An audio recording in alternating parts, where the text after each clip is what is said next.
दुनिया में कर जाएंगे।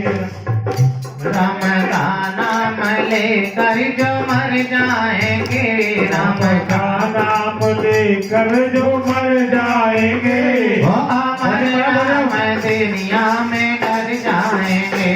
वो अमर नाम दुनिया में कर जाएंगे। राम का नाम लेकर जो मर जाएंगे, वो अमर नाम दुनिया में कर जाएंगे।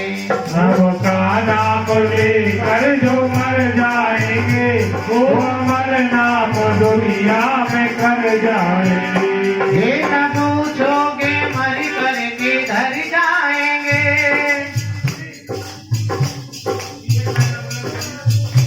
वो जिधर भेज देगा उधर जाएंगे।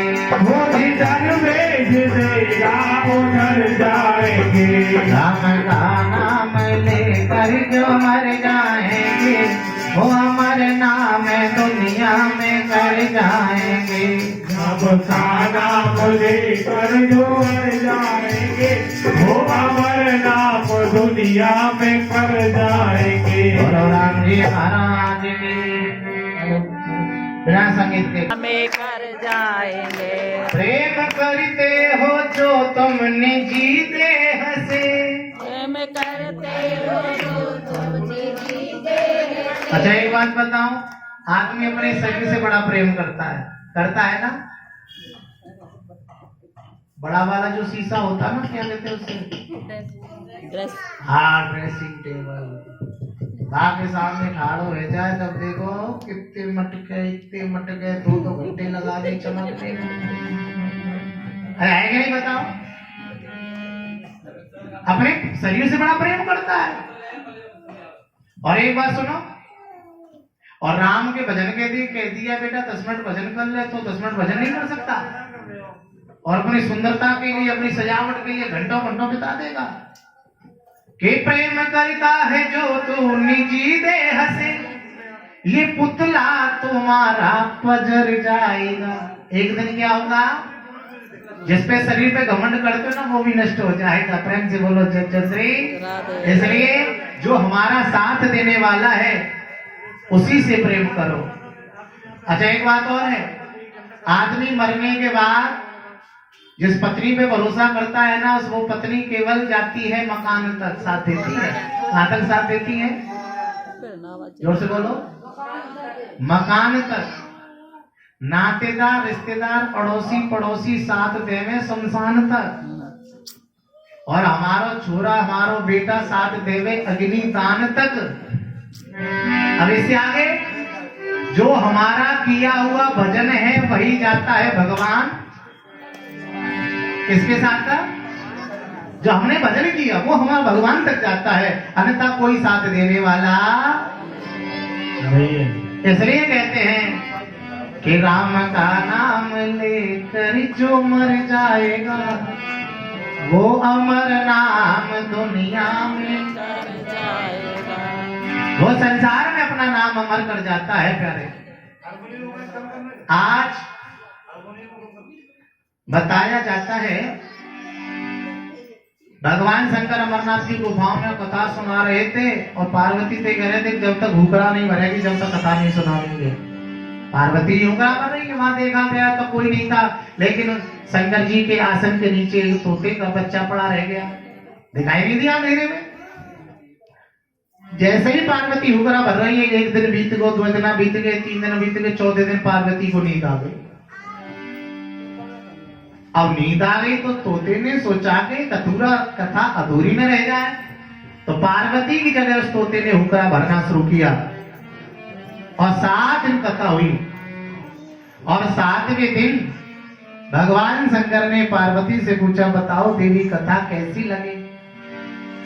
अब पार्वती ने मन में विचार किया, हमने तो कथा ढंग से सुनी ना है, हमें तो नींद आ गई, लेकिन बताओ तो सही कथा कैसी लगी। लेकिन पार्वती ने मना किया तो भगवान शंकर बोले कि हुकरा तो 7 दिन तक आ रहे थे, और तुम कहती हो कि हमने कथा नहीं सुनी है। इतनी देर में तोते का बच्चा निकल के भागा। भगवान शंकर समझ गए इसने छिप करके कथा सुनी है। आगे आगे तोते का बच्चा जा रहा है, पीछे पीछे भगवान शंकर त्रिशूल लेके जा रहे हैं। वह तोते का बच्चा तीनों लोगों में घूमते घूमते घूमते घूमते ब्यास जी के आश्रम में पहुंच गया। और ब्यास जी की पत्नी थी अरणी देवी, जो अपने केसों को सुलझा रही थी महाराज, और जमाई ले रही थी। क्या ले रही थी? जमाई। अरे जब प्राणी जमाई लेवे तो मुंह फट जाए, तो जैसे ही जमाई ली मुंह फट गया, तोते का बच्चा मुंह के द्वारा पेट में चला गया और 12 वर्षों तक बैठा रहा। हाँ, अच्छा जमाई कब आवे? या तो ज्यादा खाए ले जब जमाई आए, या नींद पूरी ना हो तो जमाई आए। इसलिए 12 वर्षों तक तोते का बच्चा बैठा रहा। भगवान शंकर भी आए तो देखा कि यहाँ नहीं है, तो लौट के चले गए थे। और 12 वर्षों के बाद सुखदेव जी और माता अरणी देवी के गर्भ से जन्म लेने लगे हैं। बोलो सुखदेव जी महाराज की। जैसे ही सुखदेव जी बाहर आए, उन्होंने अपने नार को कंधे पे डाला और चल पड़े जंगल की ओर।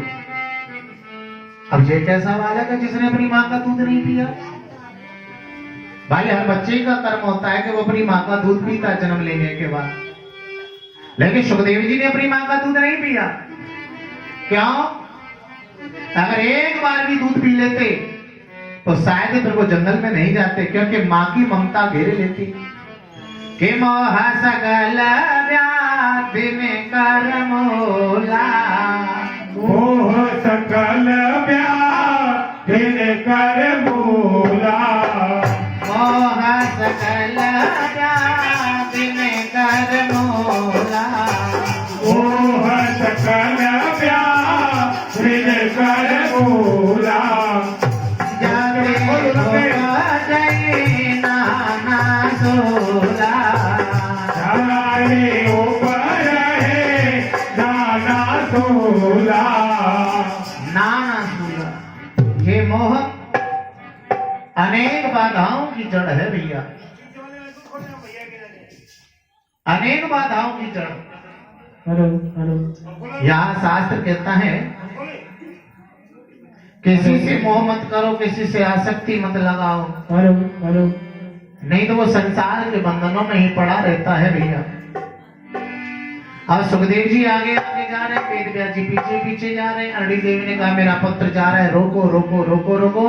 अब पिताजी आवाज देते जा रहे, बेटा रुक जा, बेटा रुक जा, बेटा रुक जा, लेकिन बेटा सुनी ना रहो। यहाँ भागवत में एक बात आती है कि माता पिता की आज्ञा का पालन करना ही बच्चे का सबसे बड़ा धर्म होता है ना। लेकिन ये बालक कैसा है कि बाप पीछे से आवाज दे रहा हो, बेटा रुक जा रुक जा रुक जा। सुखदेव जी आगारी भागत जा रहे, सुनी ना रहे।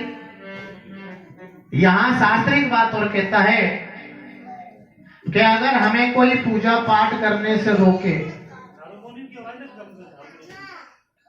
कोई हमें दान करने से रोके, कोई हमें भगवान का भजन करने से रोकता है, कोई हमें कथा करने से रोकता है, कथा में जाने से रोकता है, उसकी बात कभी मत मानो, चाहे वो प्राणी कितना भी प्रेमी क्यों न हो। जो हमें धर्म के रास्ते पर जाने से रोक रहा है उसकी बात कभी मत मानो। क्यों? क्योंकि राजा बलि ने अपने गुरु शुक्राचार्य की बात नहीं मानी है, प्रहलाद ने अपने पिता की बात नहीं मानी। जो हमें भगवान से मिलने से रोकता हो उसकी बात कभी मत मानो। अब सुखदेव जी तो जा रहे भगवान का भजन करने और व्यास जी रोक रहे, बेटा रुक जा, तो रुकेंगे कैसे महाराज? लेकिन यहाँ शास्त्र में एक बात और आती है कि जिसके घर में 3 चीजें हैं उसी के घर में स्वर्ग है। कितनी चीजें हैं? कौन कौन सी बता दूं के नाम? बता दूं तो ध्यान से सुनना।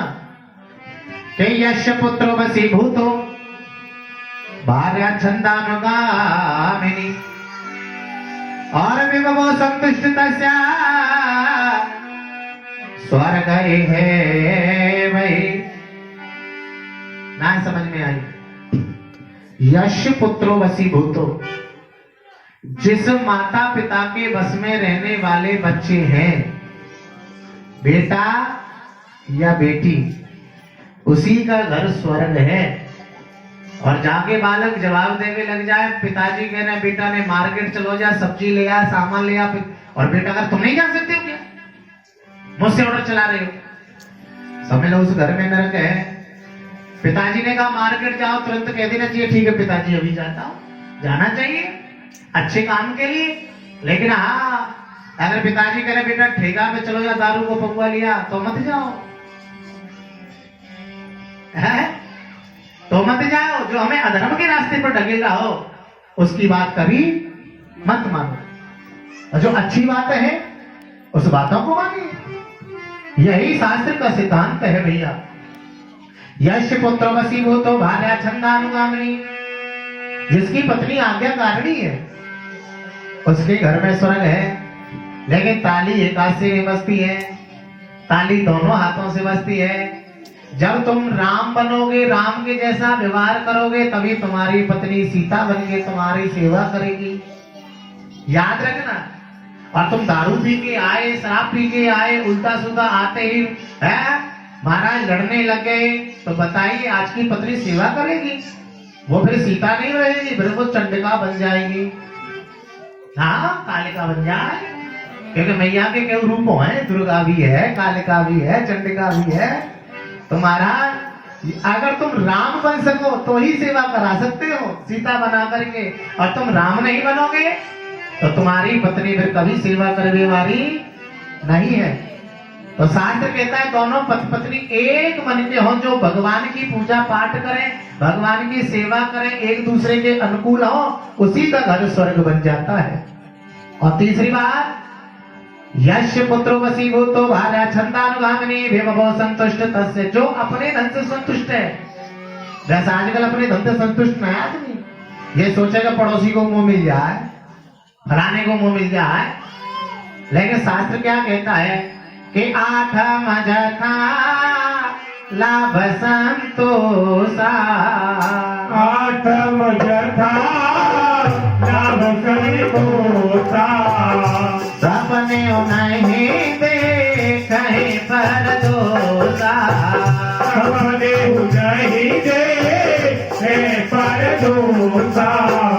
आठम जथा लाभ संतोषा, आठम जथा लाभ संतोषा, सपने नहीं देखे पर दोषा, सपने नहीं देखे पर दोषा। आदमी भक्ति का नाम संतोष है। जो अपने धन से संतुष्ट है, भगवान ने जैसा भी हमें दे दिया, रूखा सूखा, उसी में संतोष करो। और जिसके घर में तीनों चीजें हैं उसी का घर स्वर्ग बन जाता है। आज सुखदेव जी आगे जा रहे हैं, ब्यास जी लौटा रहे, लेकिन ब्यास जी की बात नहीं सुन रहे। तो सुखदेव जी ने अपने पिता को उपदेश दिया एक वृक्ष के रूप में आकर के, क्या आप किसके पीछे भाग रहे हो? बोले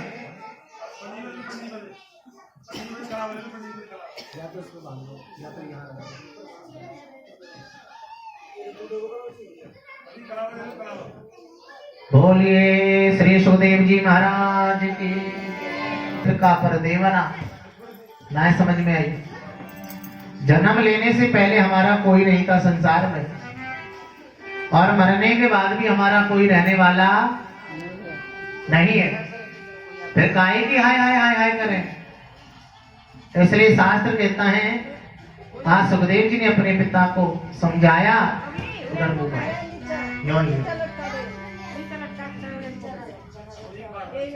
उधर मुंह कर दो, उधर मुंह कर दो।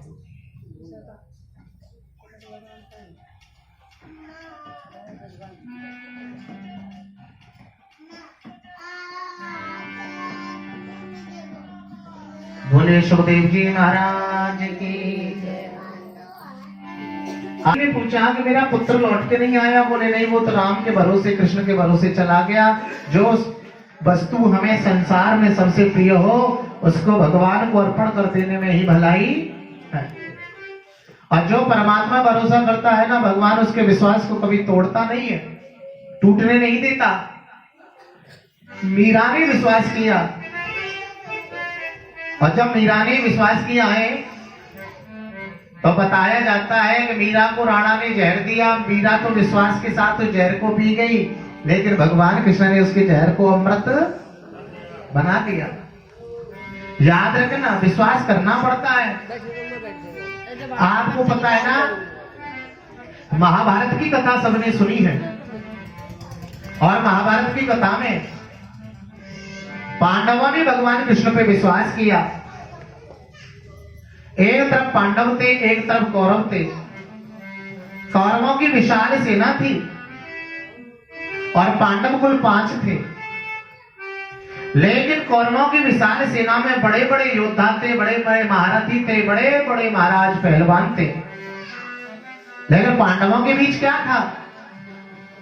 पांडवों के बीच में तो भगवान कन्हैया है, और कृष्ण की प्राप्ति से ही पांडवों ने कौरवों की विशाल सेना का नाश कर दिया। के जाकुरा के साया और मारे सके न कोई, और बाल न बांगा कर सके जो जग बैरी हो। जिसको भगवान रखना चाहे उसे कौन मिटा सके। पांडवों को भगवान कृष्ण ने कई बार बचाया।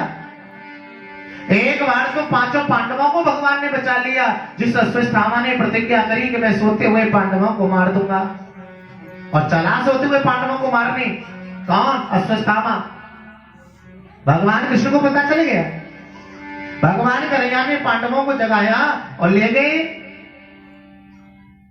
और पांडवों की जगह 5 पुत्र सो रहे थे, जो द्रौपदी के 5 पुत्र थे, जो पांडवों की तरह दिखते थे। अश्वत्थामा आया और पांडव समझ के 5 पुत्रों की हत्या करके चला गया। जब अश्वत्थामा हत्या करके चला गया तो आज अर्जुन को पता चला। अर्जुन रोए और अर्जुन गए अश्वत्थामा को ढूंढने के लिए, और अश्वत्थामा को घसीटते द्रौपदी के पास लाने लगे। तो द्रौपदी तो रो रही थी, भाई जिसके 5 पुत्र मर जाए उस पर क्या बीतेगी। लेकिन फिर भी दुश्मन सामने से आ रहा है, अर्जुन ला रहे घसीटते हुए, लेकिन फिर भी द्रौपदी कहती है छोड़ दो इसे, छोड़ दो इसे, छोड़ दो इसे। लो, कैसी मां है जिसने 5 पुत्रों को मार दिया और दुश्मन सामने खड़ा है, फिर भी कह रही है कि छोड़ दो। क्योंकि द्रौपदी के अंदर सहनशीलता है।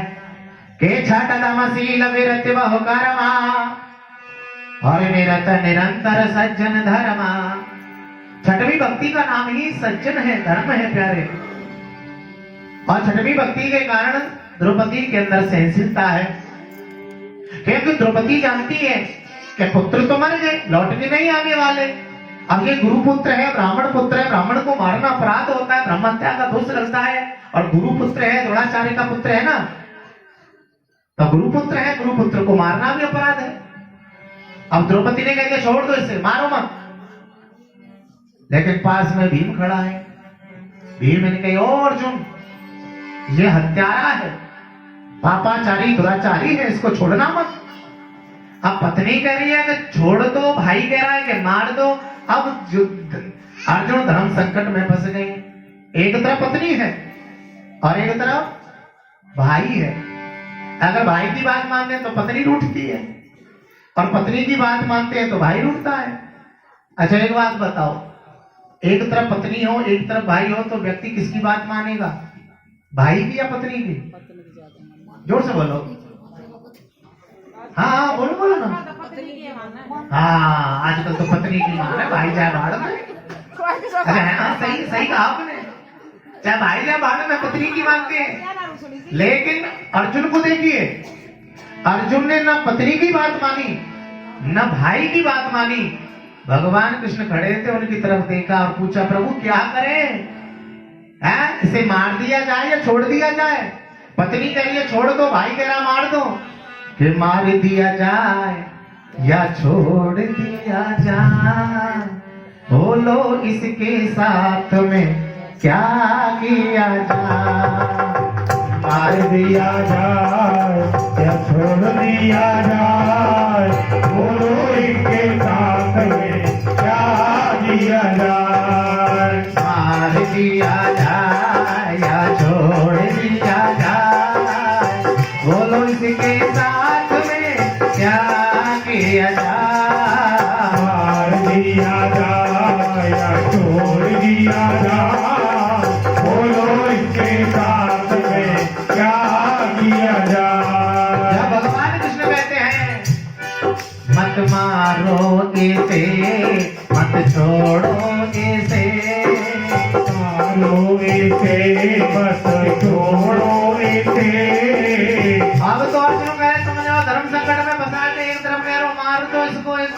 छोड़ो भी इसको। अब करना क्या है? जब भगवान कृष्ण कहते हैं हे अर्जुन, किसी प्राणी को जान से मार दोगे तो उसको थोड़ी देर कष्ट होता है, जब तक प्राण शरीर से निकलते हैं। लेकिन किसी को मारो तो ऐसा मारो जो दिन रात मरता रहे।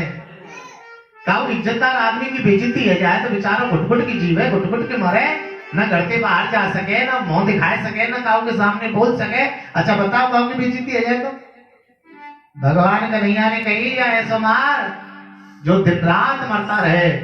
भगवान कृष्ण की बात सुन के अर्जुन समझ गए और अर्जुन के हाथ में बाण था और उसने अश्वत्थामा के माथे में से जन्म सिद्ध मणि को निकाल लिया। और जैसे ही जन्म सिद्धि को मणि को निकाला, आज अश्वत्थामा तेजहीन हो गया। उसने कहा हे पांडवों, तुमने मुझे अपमानित किया। अरे मुझे मार देते कोई टेंशन नहीं है, लेकिन अपमान कर दिया मेरा। अब मैं तुम्हें जिंदा नहीं छोड़ूंगा, तुम्हारे वंश को ही मेट दूंगा। और अश्वत्थामा ने ब्रह्मास्त्र निकाला, ब्रह्मास्त्र छोड़ दिया। ओहो, अर्जुन को पता चली, अर्जुन ने भी ब्रह्मास्त्र छोड़ दिया। दोनों ब्रह्मास्त्र आ रहे टकराने, लेकिन ब्याजी भागे। ब्याजी ने दोनों ब्रह्मास्त्रों को रोक लिया। लाला, तुम अपने अपने स्वार्थ के लिए ब्रह्मास्त्र छोड़ दे रहे हो, आपस में ब्रह्मास्त्र टकराएंगे तो सृष्टि का विनाश हो जाएगा। लौटाइए अपने अपने ब्रह्मास्त्रों को। अब अर्जुन तो लौटाना जानते थे, अर्जुन ने लौटा लिया। अब अश्वत्थामा कह रहे महाराज छोड़ना तो जानता हूं पर लौटाना नहीं जानता, लेकिन हाँ इसकी दिशा मोड़ सकता हूं। ये पांडवों को नहीं मारेगा, लेकिन खाली भी नहीं जाएगा। जो पांडवों का आखिरी वंश है उसको जाके मारेगा। और पांडवों का आखिरी वंश जो अभिमन्यु की पत्नी है उत्तरा, उसकी कोख में पल रहा था और वो ब्रह्मास्त्र जाकर के उत्तरा की कोख में लगा। और जैसे ही उत्तरा को कष्ट हुआ, दर्द हुआ, उत्तरा ने किसी को याद नहीं किया। उत्तरा ने केवल भगवान कृष्ण को याद किया था, क्योंकि उत्तरा को पता है कि चाहे कोई कष्ट आ जाए, चाहे कुछ भी आ जाए, कोई हमारी सहायता करने वाला नहीं है। जब हमारी सास की साड़ी भरी सभा में खींची जा रही थी तो 5-5 पति होते हुए भी फिर भी उनकी रक्षा नहीं कर सके। उनकी रक्षा तो केवल कृष्ण ने करी थी महाराज, चीर बढ़ा के। और आज उत्तरा भी भगवान कृष्ण को याद कर रही है। और शास्त्र भी कहता है कि सर्वान धर्मान परित्यज्य मामेकं शरणं गतो अहं त्वा सर्व पापेभ्यो मोक्षयामि मा शुचया। चाहे कितना भी बड़ा पापी से पापी व्यक्ति हो और सारे पाप कर्मों को छोड़ करके मेरी शरण में आता है, मैं उसको मोक्ष प्रदान कर देता हूँ। प्रेम से बोलो जय जय श्री राधे एक बार जोर से बोलना पड़ेगा जय जय। राधे। आज उत्तरा भी भगवान कृष्ण को याद कर रही है और क्या कह रही है? मेरा कोई न सहारा बिन, ओ मेरा कोई न सहारा बिन तेरे नंदे।